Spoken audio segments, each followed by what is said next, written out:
배려라는 두 글자를 떠올리면서 나 자신을 위한 배려를 떠올려 본 적이 있는지 여러분들에게 저는 질문을 드립니다. 배려라고 그러면 저희는 항상 타인에게 내가 하는 것을 떠올리잖아요. 생각해 보셨어요? 나를 위한 배려. 우리 가끔 요즘에 혼술, 혼밥 뭐 이런 얘기는 많이 하죠. 근데 그건 배려라기보다 왠지 요즘에 사회적인 분위기가 바뀌어서 어쩔 수 없이 선택하게 되는 그런 현상 같은 느낌이 들죠. 근데 나를 위한 배려는 뭘까? 그럼 나를 위한 배려? 자, 그럼 디테일하게 들어가 보자. 여러분 일단 자유라는 거를 좀 생각을 해볼 필요가 있을 것 같아요. 자유. 배려에 대한 이야기를 하기 전에 또 자유. 웬 뜬금없이 자유야? 여러분들 자유라는 거를 싫어하는 사람이 있을까요? 자유로운 상태에 딱 있다 그러면 그게 굉장히 오래도록 지속되고 싶어 하고, 만약에 자유롭지 않은 상태라고 한다면 하루빨리 그 상황을 벗어나고 싶어요. 하시라도 빨리 벗어나고 싶어. 근데 누구나 좋아하는 이 자유로운, 이 자유라는 거에 대해서 정의가 뭐야? 라고 물어봤을 때 또 딱히 뭐라고 설명을 잘 일목요연하게 하는 분들이 또 많지는 않아요. 그럼 여기서 제가 질문을 드립니다. 자유의 반대말이 뭐예요? 반대가 뭘까, 개념이? 억압. 맞습니다. 구속, 속박. 자, 억압되고 구속되고 속박된다. 벌써 단어 자체가 느낌이 안 좋잖아요. 좋아할 사람 없겠죠. 그죠? 그러면은 다시 당연히 억압된 상태면 벗어나려고 하루빨리 벗어나려고 애를 쓸 것이에요. 그럼 이제 구속과 억압의 상태는 누구나 싫어해.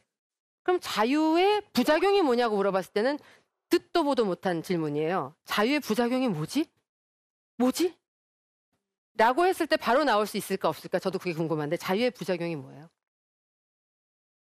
뭐예요? 이쯤 나와야 되는데. 방종, 맞아요. 방종이에요.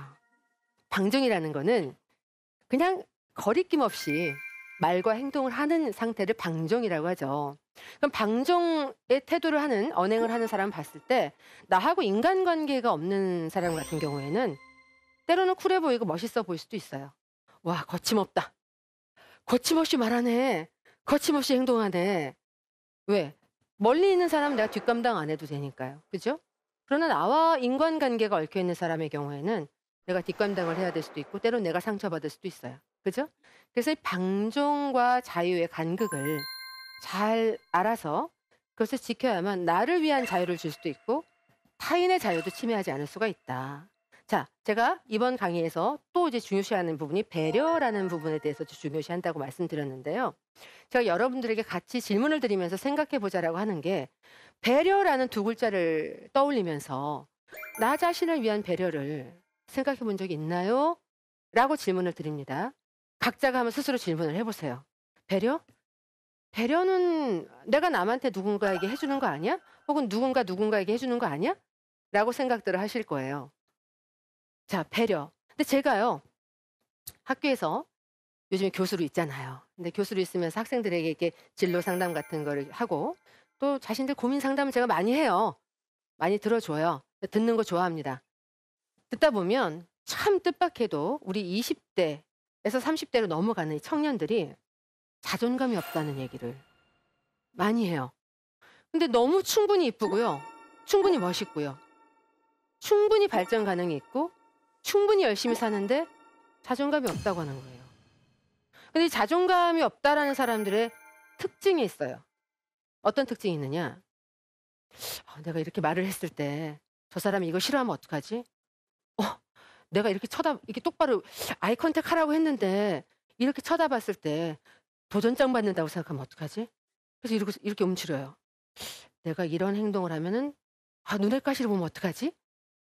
상대방을 모든 것의 중심에 상대방을 놓고 있기 때문에 발언권, 결정권에 대해서 내가 적극적으로 가지고 오려고 하질 않아요.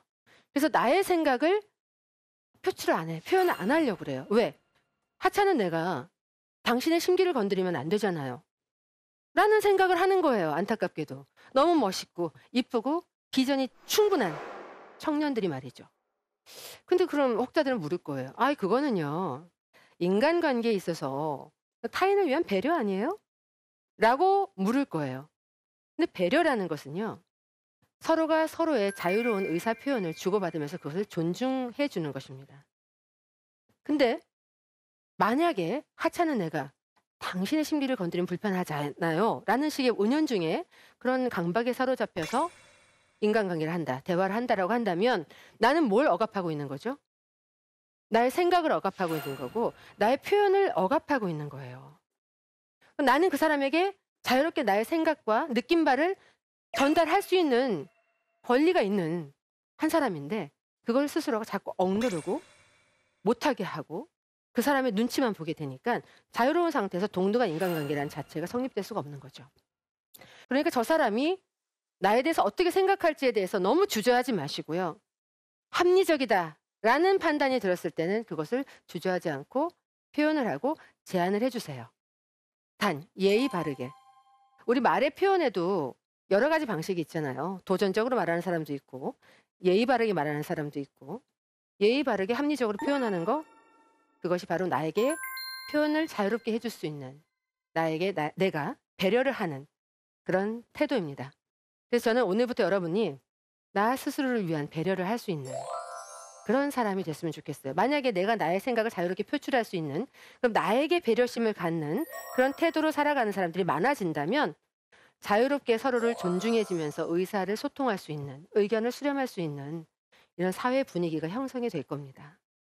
충분히 멋있고 충분히 이쁘고 능력 있고 비전 있는 여러분 스스로를 사랑하십시오. 두 번째 이야기로 또 넘어갈게요. 달리기만 하는 인생에 가끔 쉼표를 줄 것을 제안을 합니다. 무엇일까요, 이게? 쉼표. 저는 쉼표라는 말을 되게 좋아해요. 그러면서 막상 나는 또 내 인생에 쉼표를 잘 못 줘서 그래서 또 좋아하고 갈증할 수도 있어요. 그러나 여러분은 저처럼 달리기만 하지 말라고 쉼표에 대해 강조를 좀 드리고 싶은데요. 얼마 전에 우리 지난해에 K-팝 스타 샤이니 멤버 종현군의 자살 소식을 들었습니다. 연예 관계자들도 너무 충격을 받았었고요. 또 사회 전반의 모든 분위기가 매우 충격이 컸었습니다. 인기 아이돌 그룹 샤이니의 멤버 종현이 오늘 오후 서울 강남의 한 오피스텔에서 쓰러진 채 발견돼 병원으로 옮겨졌지만 숨졌습니다. 경찰은 스스로 목숨을 끊은 걸로 보고 있습니다.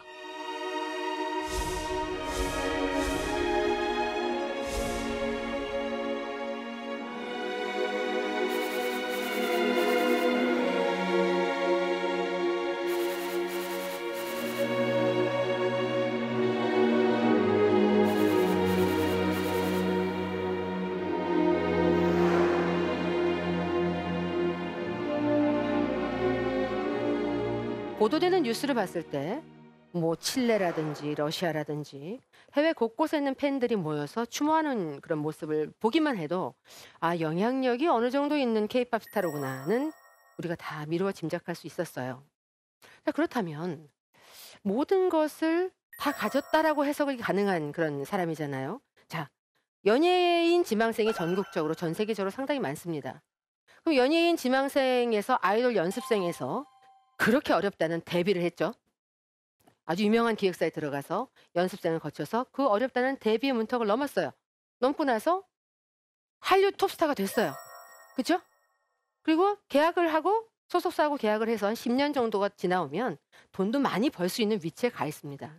그러면 말 그대로 부와 명예를 거머쥔 그가 왜 자살을 선택했을까? 혹자는 뭐 성공 우울증이다 이렇게 이해하는 사람도 있었습니다. 그 종현군은 고 종현군은 나는 속에서부터 고장이 났다라고 지인에게 문자를 보냈다라고 하죠.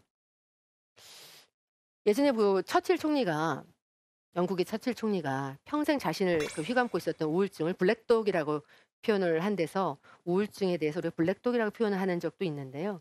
종현군의 몸에도 블랙독의 타투가 있었다고 합니다. 도저히 우리는 그렇게 모든 스포트라이트를 받고 연예인 지망생들이 완전 환상적인 위치에 갔던 사람이 왜 그랬을까에 대해서 많은 그 이해를 하려는 사회적인 움직임이 있었어요. 성공 우울증에 대해서 얘기를 했는데 전 나름대로 제가 대중문화 전문 기자로 또 오래 활동을 했기 때문에 그의 삶을 면밀히 들여다봤을 때 이해가 가는 대목이 있었어요. 그래서 제가 오늘 여러분들에게 쉼표를 주자고 하는 겁니다. 자, 샤이니의 종현군은 10대 중반에 이미 중학교의 나이에 아이돌 준비를 했어요. 그래서 10대 후반에 샤이니로 데뷔를 했습니다. 그러면 성년이 될 때도 그는 샤이니였고 청소년일 때도 샤이니였어요. 그죠? 종현이라는 사람을 앞세우기보다도 샤이니의 멤버로서 살아야 되죠.